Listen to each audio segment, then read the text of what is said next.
नमस्कार दोस्तों, जय जोहार। मैं कौशल तिवारी और बिहनिया संझा में आपका स्वागत है। गुजरात के राजकोट में गेमिंग जोन में हुए भीषण अग्निकांड के बाद भी छत्तीसगढ़ सरकार ने कोई सबक नहीं लिया। छत्तीसगढ़ की राजधानी रायपुर में जितने भी गेम जोन हैं, अभी तक 2 गेम जोन का नाम सामने आया है जहां कुछ भी सुरक्षा व्यवस्था नहीं है। फायर ऑडिट ना ही एनओसी, कुछ भी नहीं, और लोगों की जान पर बनाई है। लेकिन कल निगम जब जांच करने पहुंचा तो खाली हाथ लौट आया, 1 सप्ताह का समय देकर। यानी ये 1 सप्ताह लोगों को मौत के हवाले कर दिया गया है, कहा जाए तब भी गलत नहीं होगा। इतने बड़े भीषण हादसे के बाद भी यदि प्रशासन ऐसे लोगों को समय दे रही है कि वह 1 हफ्ते में सब कुछ सुधार ले, तब तक गेम जोन चलाते रहे, तो इसका क्या मतलब है? क्या लोगों को मौत के मुंह में झोंकना नहीं है? इन दोनों गेमिंग जोन में भारी भरकम बिजली के उपकरण लगे हैं। बिना फायर एनओसी लिए ही पिछले 3 सालों से यह चल रहा है, इसका संचालन हो रहा है। इन दोनों गेमिंग जोन में अग्नि दुर्घटना से निपटने के उपायों के लिए लगाए गए यहाँ उपकरणों की जांच पड़ताल भी कभी नहीं हुई है। शॉर्ट सर्किट या दूसरी वजह से यदि इन गेमिंग जोनों में आग लग गई तो फिर कैसे बुझेगी आग, इसकी भी कोई जानकारी संचालक को नहीं है या वहां मौजूद मैनेजरों को नहीं है। यहां तक कि स्मोक डिटेक्टर और आग को शुरुआत में ही काबू करने के लिए इस्तेमाल होने वाले ऑटोमेटिक पानी के फव्वारे के सिस्टम और प्रिलंकर पर का भी कहीं कोई अता पता नहीं है। गेम जोन के संचालकों ने तो जांच दल को साफ तौर पर कह दिया कि चूंकि यह जोन ठंडा रहता है इसलिए आग वाग की कोई संभावना नहीं है, इसलिए उन्होंने इन सब बातों को नजरअंदाज किया। और यह सब सुनकर जांच टीम कार्रवाई करने की बजाय समय देकर आ गई। हैरानी की बात तो यह है कि छत्तीसगढ़ के कई शहरों में इसी तरह के गेमिंग जोन चल रहे हैं।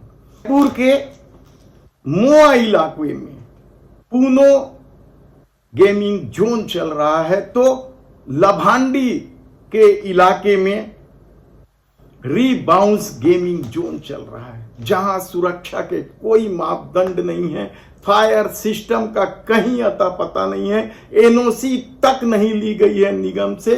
और निगम के अधिकारी, सरकार के अधिकारी जब कल जांच में पहुंचते हैं और कुछ भी नहीं पाया जाता है तो तत्काल कार्रवाई करने की बजाय उन्हें 1 सप्ताह का समय देकर आ जाते हैं।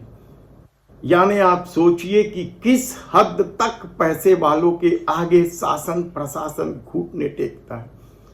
जबकि छत्तीसगढ़ अभी बेमेतरा के बोरसी गांव में हुए स्पेशल ब्लास्ट लिमिटेड के विस्फोट से उबर नहीं पाई। कार्रवाई यहां भी नहीं हो रही है क्योंकि शायद फैक्ट्री मालिक मुस्लिम नहीं है या हिंदूवादियों से जुड़ा हुआ व्यक्ति है, इसलिए कार्रवाई नहीं हो रही है। और मरने वाले शायद वे हिंदू नहीं हैं जो हिंदूवादी अपने को कहते हैं। ऐसी परिस्थिति में छत्तीसगढ़ की सरकार चल रही है, या सीधा सीधा छत्तीसगढ़ सरकार लोगों की जिंदगी के साथ खिलवाड़ कर रही है, कहा जाए तो गलत नहीं होगा। पूनो गेमिंग जोन को लेकर हमेशा ही विवाद रहा है। याद कीजिए पिछले साल की किस तरीके से एक मासूम बच्चा गिर गया था और इस पूरे मामले की लीपापोती भी की गई और कहा जाता है कि उच्च स्तर पर लेन देन करके गेम जोन बंद ही नहीं हुआ, जबकि उसके पास ना तो सुरक्षा के मापदंड है, ना कोई फायर सिस्टम है, कुछ नहीं। यानी ज्वलनशील पदार्थ भरे हुए हैं पूरे गेम जोन में, ठीक राजकोट की तरह।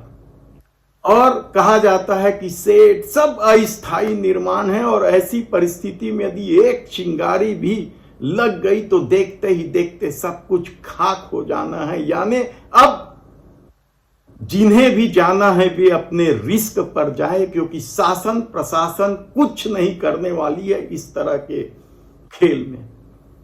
अस्पतालों का हम बताएंगे कि कौन कौन से अस्पताल फेल हो चुके हैं फायर सिस्टम में, और वह भी चल रहे हैं। यानी आप अस्पतालों में भी भर्ती अपने रिस्क पर ले, तो दूसरी तरफ गर्मी बढ़ रही है और तालाब पाटने का काम भूमाफिया करने लगे हैं, सक्रिय हो गए हैं भूमाफिया।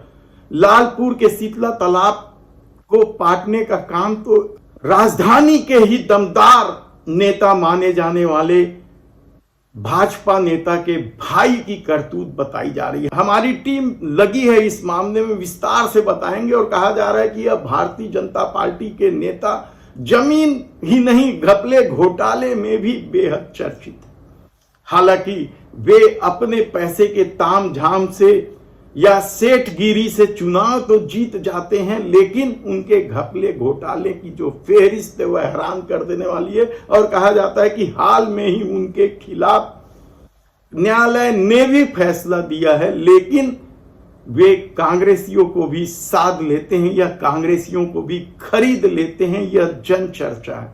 तब ऐसी परिस्थिति में कल गेम जोन में जो कुछ हुआ, जांच टीम को जो कुछ मिला, क्या उसके बाद तत्काल कार्रवाई नहीं करनी चाहिए थी, या फिर उन्हें बचाया जा रहा है, मौका दिया जा रहा है और लोगों की जिंदगी के साथ खिलवाड़ किया जा रहा है? क्या मुख्यमंत्री यदि गंभीर हैं ऐसे मामलों में, तो क्या उस जांच टीम पर तत्काल कार्रवाई नहीं करनी चाहिए जो उन्हें समय देकर आ रही है? हमें 7 दिन लोग मर जाएं, सत्ता को इससे कोई मतलब नहीं है।